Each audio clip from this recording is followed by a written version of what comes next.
ഏതവനായാലും എന്താ? ഇവിടെ ചോദിക്കാൻ പറയാനോ ആളില്ലെന്ന് വെച്ചോ? കെട്ടിച്ചിട്ട് മാസം ഒന്നും പോലും ആയില്ല. ഇത് 4ാമത്തെ തവണ പൊളിക്കുന്നേ. അതിന് ഞങ്ങളെന്താ വേണം? താൻ നേരം വെളുത്തപ്പത്തോട്ട് കഴിക്കാൻ തുടങ്ങിയതാണല്ലോ. ശല്യം. നിങ്ങൾ തന്നെ പൊളിച്ചത്.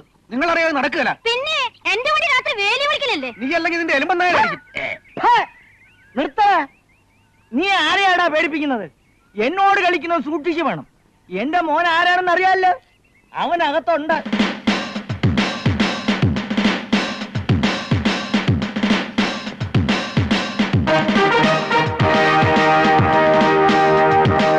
അവൻ പോലീസാന്ന് അറിയാലോ. സൂക്ഷിച്ച് സംസാരിക്കണം. പോലീസുകാരനുണ്ടെന്ന് വരട്ടില്ലേ? നിങ്ങൾ സ്റ്റേഷനിൽ ചെന്നിട്ട് മതി. ഓരോ തോന്നിയാസം കാണിച്ചിട്ട് തൊപ്പി കാട്ടി പേടിപ്പിക്കാനോടോ? ഒന്നും മിണ്ടാതിരിക്കാ. കേറിപ്പൊടിയകത്ത് മിണ്ടാതിരിക്കാൻ.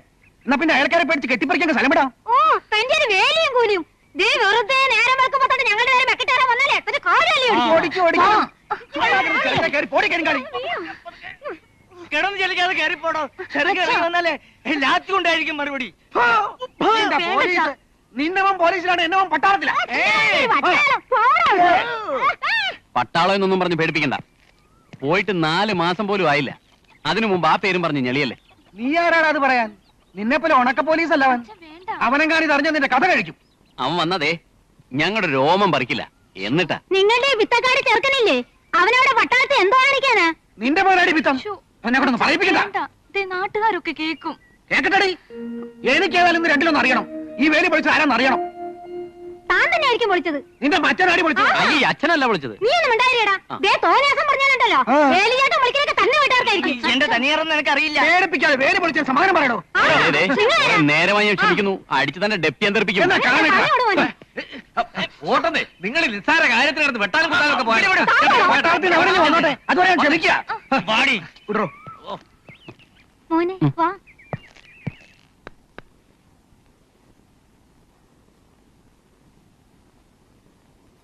ഞാൻ വേണ്ടാന്ന് വെച്ചിട്ടാ. അല്ലെങ്കിൽ ഒറ്റയടിക്കാളുടെ കച്ചവടം ഞാൻ തീർത്തനെ. കള അയാൾക്ക് വട്ട അല്ലാതെന്താ? അയാളുടെ പൊക്കിൾ നോക്കി ഞാനൊരു ചവിട്ട് കൊടുത്താലുണ്ടല്ലോ 3 ദിവസം കഴിയും മൂത്രമൊഴിക്കാൻ. ശരിക്ക് കഴിച്ചോ? നല്ല ഇടിയും തൊഴിയൊക്കെ കൊടുക്കാനുള്ളതാ. ഇവിടത്തെ വഴക്കിലൊന്നും നീ ഇടപെടണ്ട. നമുക്കാ നാണക്കേട്. അത് അവരല്ലേ വിചാരിക്കേണ്ടത്. അവിടെ കെട്ടിക്കാൻ പ്രായ ഒരു പെണ്ണുള്ളതാ. ഏതെങ്കിലും ഒരു തെണ്ടി അവളെ കാണാൻ വേലി വിളിച്ച് വരുന്നതായിരിക്കും. അയാളുടെ ചെറുക്കൻ പട്ടാളത്തിൽ നിന്ന് വല്ല വഴക്കിനും വരുമോന്നാ എനിക്ക് പേടി. പട്ടാളം നിങ്ങൾ എന്താ ആർത്തിയായി കാണിക്കുന്നേ? ഇതൊക്കെ കഴിച്ചാലും ദേഹത്ത് പിടിച്ചിട്ട് വേണ്ടേ? വേലി ഇന്നും പൊളിഞ്ഞു. നീ പോണവരെ ഇവിടെ വേലിക്കൊന്നും ഒരു കുഴപ്പവും ഇല്ലായിരുന്നു. ഇപ്പൊ ഇവിടെ ചോദിക്കാനും പറയാനും ഒന്നും ആരുമില്ലാത്ത മട്ട.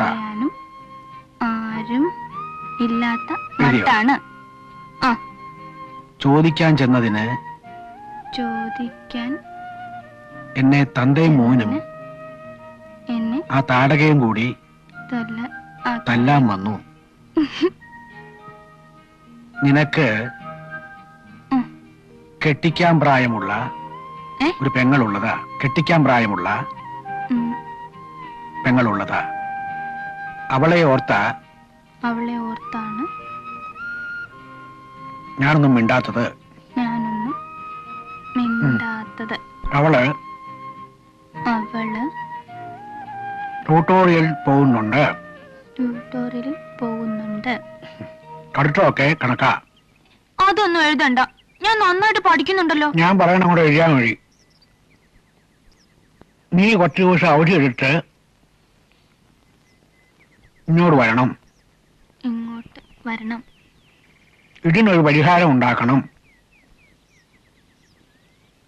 വയസ്സുകാലത്ത് പോലീസുകാരന്റെ തല്ലുകൊണ്ട് ചാകാൻ മേല എന്ന് സ്വന്തം അച്ഛൻ.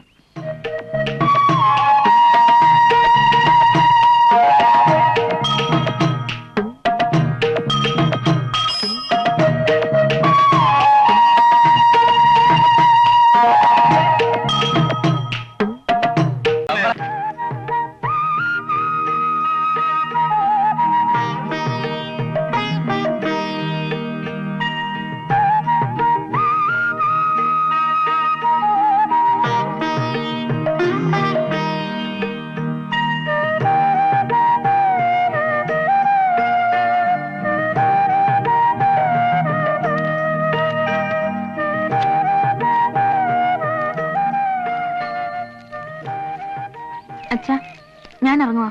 ആ എഴുത്ത് പെട്ടിയിലിടാൻ മറക്കണ്ട കേട്ടോ. ആ. ഇന്നിട്ടാലേ ഒരാഴ്ച കഴിയുമ്പോഴെങ്കിലും അവനെ കിട്ടുള്ളൂ.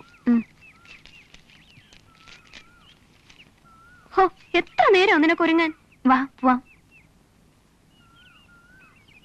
പാവം മേരിക്കുട്ടി, അവൾ എത്ര നാളെന്ന് വെച്ചാ കാത്തിരിക്കുന്നേ. ആ തങ്കച്ചൻ എത്ര ദുഷ്ടനാണെന്ന് ഞാൻ ആദ്യം വിചാരിച്ചതേ ഇല്ല. അതിന് തങ്കച്ചൻ എന്തിനാ കുറ്റം പറയുന്നേ? അയാൾക്ക് ബോംബെയിൽ പെട്ടെന്ന് ജോലി കിട്ടി പോയതുകൊണ്ടല്ലേ. മേരിക്കുട്ടിയോട് കാത്തിരിക്കണമെന്ന് പറഞ്ഞ് അയാൾ കത്തെഴുതിയിരുന്നല്ലോ. കണ്ണിലൊക്കെ തിനി അത് വായിച്ചില്ലേ? വെറുതെ കാത്തിരിക്കണമെന്ന് പറഞ്ഞാ മതിയോ? അവൾ 2 മാസം ഗർഭിണിയല്ലേ. പാവം ജോയിച്ചാൻ അറിഞ്ഞ അവളുടെ ഇടപാട് തീർക്കും. ദുഷ്ടൻ. എനിക്ക് അതോർത്തിട്ടാ വിഷമം. ആ പിന്നെ ഇന്ന് ഫസ്റ്റ് പീരീഡ് കണ്ണൻകുട്ടനാ. നീ പ്രോബ്ലം ചെയ്തോ? എവിടെ? എനിക്കങ്ങോ നോക്കിട്ട് ഒരു ചുക്കും തലേ കയറുന്നില്ല. ആ പിന്നെ നീ എന്നൊരു കത്തിടുന്ന കാര്യം ഒന്ന് ഓർമ്മിപ്പിക്കണേ. ആർക്കാ? ചേട്ടനാ. ചേട്ടൻ വരാൻ അച്ഛൻ എഴുതിയിട്ടുണ്ട്. അതെങ്ങനെ? ഇപ്പൊ പോയിട്ട് 3-4 മാസമല്ലേ ആയുള്ളൂ. അവധി കിട്ടോ? ട്രെയിനിങ് പീരീഡ് ആയതുകൊണ്ട് അത് കഴിഞ്ഞ അവധി കിട്ടുമെന്ന് ചേട്ടൻ കഴിഞ്ഞ ആഴ്ച എഴുതിയിരുന്നതാ. അത് പറഞ്ഞ അച്ഛൻ കേക്കൻ.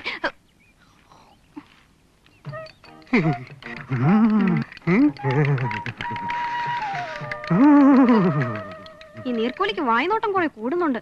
ഒറ്റ പെണ്ണിനെ വഴിയെ വിടില്ല. ചേട്ടൻ വരട്ടെ, ഞാൻ പറയാം.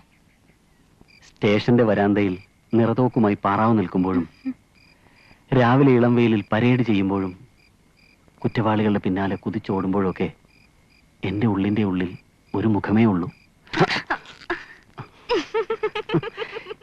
ഇരിക്കുന്ന ഇതേ മുഖം. ദേ അച്ഛനെങ്ങാനും വരും. കണ്ടാ കാണട്ടെ. എത്ര നാൾ ഈ കേസ് ഡയറി തന്നെ ഒളിപ്പിച്ചു വയ്ക്കും? ഇന്നല്ലെങ്കിൽ നാളെ എല്ലാവരും അറിയേണ്ടതല്ലേ. മനസ്സിന്റെ ചെപ്പിൽ ഒളിപ്പിച്ചു വെച്ചിരിക്കുന്ന ഈ മുത്ത് എല്ലാവരും തൊണ്ടിയായി പുറത്തെടുക്കട്ടെ.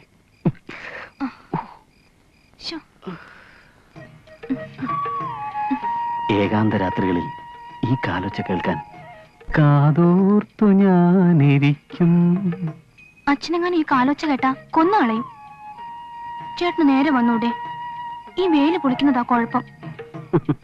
ഈ വേലി ഇത് നമ്മുടെ പ്രേമത്തിന്റെ സ്മാരകമാണ്. 2 മനസ്സുകളെ തമ്മിൽ നിലാവുള്ള രാത്രികളിൽ കൂട്ടിമുട്ടിക്കുന്ന ഈ രഹസ്യമാർഗം എന്നെപ്പോലൊരു കുറ്റാന്വേഷണ വിദഗ്ധന് മാത്രമേ കണ്ടെത്താനാവൂ. ചേട്ടൻ എന്തു പറഞ്ഞാലും കേസിന്റെയും പോലീസിന്റെയും കാര്യം മാത്രമേ പറയാനുള്ളൂ. ആ നീ നോക്കിക്കോ. വെറും സാധാ പോലീസായിട്ട് എന്നെ അധികകാലം കാണാനാവില്ല. ഉടനടി ഡബിൾ പ്രൊമോഷനാ. എന്നെപ്പോലെ ധീരനായ ഒരു ഉദ്യോഗസ്ഥന് ഡിപ്പാർട്ട്മെന്റിന് ആവശ്യമാണ്. വലിയ എസ് ഒക്കെ ആവുമ്പോ എന്നെ മറക്കുവോ? ജോയി ജെസ്സിയെ പറ്റിച്ച പോലെ. ഏത് ജോയി? കണ്ണീരാറ്റിലെ തോണി എന്ന നോവല്ലേ? കണ്ണീരാറ്റിലെ തോണി എന്ന നോവല്ലേ? ഈ കാക്കി അണിഞ്ഞ കാമുകന്റെ നെഞ്ചിനുള്ളിൽ വഞ്ചനയുടെ ഒരു ഇഞ്ച് പോലും ഇല്ല തങ്കമണി. നിന്നെ ഞാൻ സ്നേഹത്തിന്റെ വിലങ്ങണിയിച്ച് എന്റെ മനസ്സിൽ ഉറപ്പിച്ചു കഴിഞ്ഞില്ലേ. പിന്നെ എന്തിനാണ് ഈ സംശയം? അയ്യോ, ആരെങ്കിലും കണ്ട ഞാൻ പോവാ.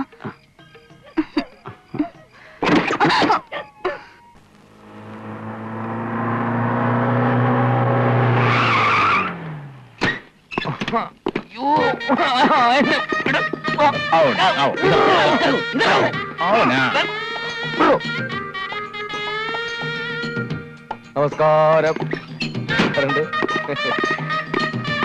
നമസ്കാരം സഹോദര. നമസ്കാരമുണ്ട്. അനുഗ്രഹിക്കണം. ഓ സ്വാമി. അയ്യോ എന്റെ മോൻ എന്ത് പറ്റി? സ്വാമികൾ നമസ്കാരമുണ്ട്. എന്ത് തലക്കല്ലേ തിരുവിലല്ലേ ഇരിക്കട്ടെ.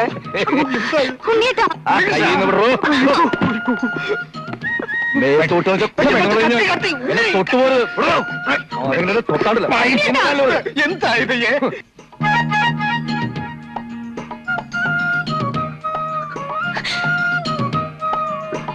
കുഴപ്പമൊന്നുമില്ല, വിഷമിക്കണ്ട. ഉണ്ണി കുറച്ച് നാൾ ഇവിടെ റെസ്റ്റ് എടുക്കട്ടെ. അകത്തേക്ക് പിടിച്ചോണ്ട് പോയിക്കോളൂ.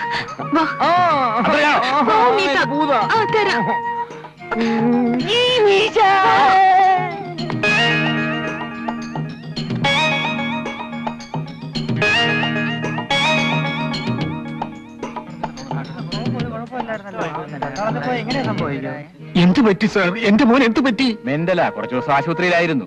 ആരോടും മിണ്ടാട്ടമില്ല. ഹോം സിക്നസ് ഉണ്ടായിരിക്കും. പുതിയ റിക്രൂട്ട്മെന്റ് അല്ലേ, സാരമില്ല. കുറച്ചു ദിവസം ഇവിടെ വിശ്രമിച്ച് കഴിയുമ്പോ എല്ലാം മാറിക്കൊള്ളും. ഞങ്ങൾ ഇറങ്ങട്ടെ. വട്ട അല്ലെങ്കിൽ പട്ടാളക്കാരെന്ന് കൊണ്ടുവരൂ. ഇയാൾ പട്ടാളത്തിൽ പോയിട്ട് 3-4 മാസമല്ലേ ആയുള്ളൂ. പോകുമ്പോ ഒരു കുഴപ്പമില്ലായിരുന്നു. ആ മനുഷ്യന് അസുഖമൊക്കെ വരാൻ എത്ര നേരം വേണം? ഇപ്പോഴത്തെ കാലത്ത് ഇതിനൊക്കെ നല്ല ചികിത്സയുണ്ട്. വാ പോവാം. എന്താ? ചേട്ടാ, എന്താ? ചേട്ടാ, ചേട്ടാ, ചേട്ടാ, ചേട്ടാ, ചേട്ടാ, ചേട്ടാ, ചേട്ടാ, ചേട്ടാ, ചേട്ടാ, ചേട്ടാ, ചേട്ടാ, ചേട്ടാ, ചേട്ടാ, ചേട്ടാ, ചേട്ടാ, ചേട്ടാ, ചേട്ടാ, ചേട്ടാ,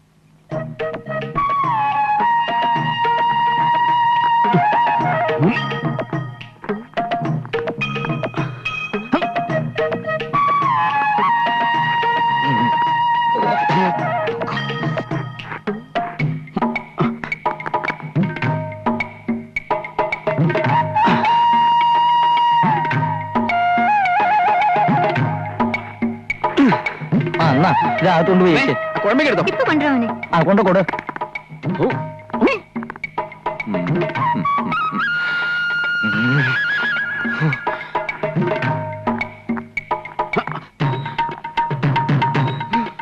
അരപ്പ് കഴിഞ്ഞേ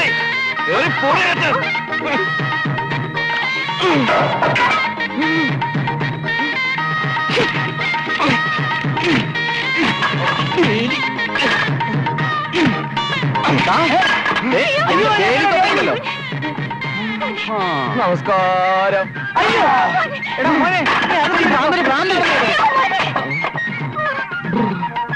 നിന്നോട് അകത്ത് പോകാനാ പറഞ്ഞേ. ഇവന് മുഴുവൻ വട്ടാ. അങ്ങനെ അങ്ങ് പേടിച്ചാലോ? കത്തി താഴെടാ. കേറിപ്പോടാ. കത്തി താഴെടാ.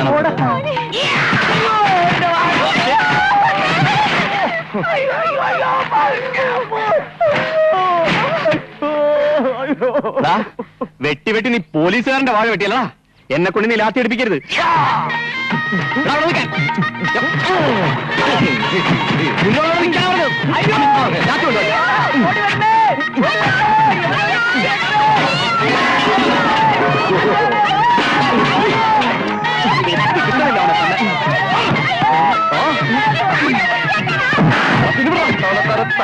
പോലീസുകാർ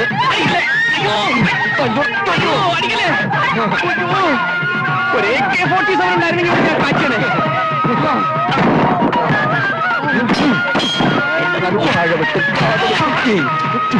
വാഴവെട്ട്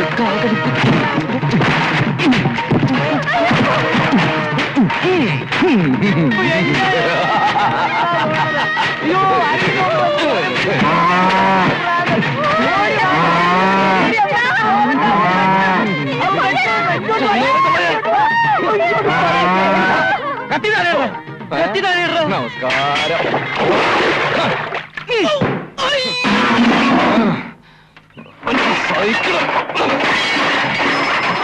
എവറാ പീറ പോലീസ് ഇറങ്ങി വേണം. അവന്റെ കൊറലുമാല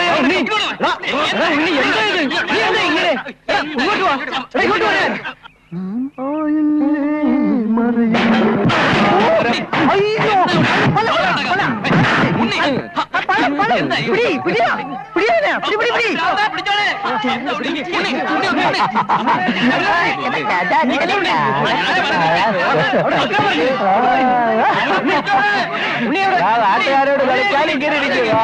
അവരെടുത്തിട്ട് പെരുമാറും.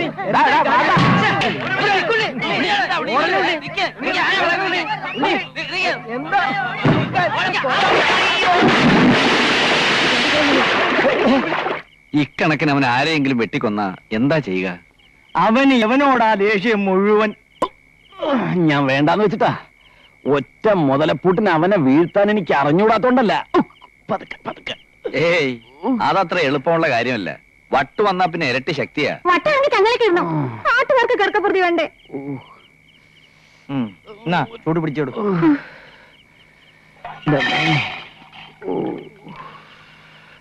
ഭ്രാന്തൻ റെഡിയായതുകൊണ്ടായിരിക്കും ഇത്ര വേദന. പതുക്കെ. ഏതായാലും എനിക്കൊന്നേ പറയാനുള്ളൂ. സൂക്ഷിക്കണം. വാവെടുക്കാറായി. എപ്പോഴാ ഇളകുന്നതെന്ന് ആർക്കറിയാം? ഒന്നും പേടിക്കണ്ട. ഇവനെക്കാളും വലിയ ജഗജില്ലികളെ കണ്ടിട്ടുള്ളവനാ ഞാൻ. ഇനി വരട്ടെ. ലാത്തി കൊണ്ട് നല്ല 10 എണ്ണം കൊണ്ട് പൊട്ടിച്ചു കൊടുത്താൽ മതി. അപ്പൊ തന്ത തന്നെ മോനെ ഏതെങ്കിലും ആശുപത്രി കൊണ്ട് ആക്കിക്കോളൂ. എന്ത് മോനെ, എന്ത് പറ്റി?